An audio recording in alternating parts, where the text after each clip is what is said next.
When you add a student completion check mark, it will take away due dates.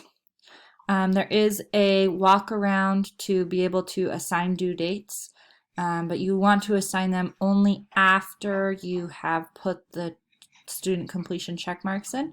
Otherwise, it will take away your due date. So after you have added your check marks, you're going to go over here to grade book.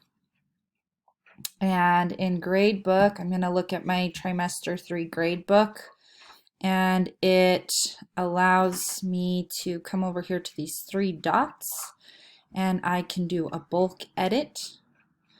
And here is where I can add in any due dates. So right here, my week 1 is due by April 3rd. And then when I save that, that's going to save. So I can put in all of my due dates at one time if I know them. But only do that after you have put check marks in. And then once you do that, it allows you to have them show up in order instead of all showing up for the end of the trimester. Let me know if you have any other questions.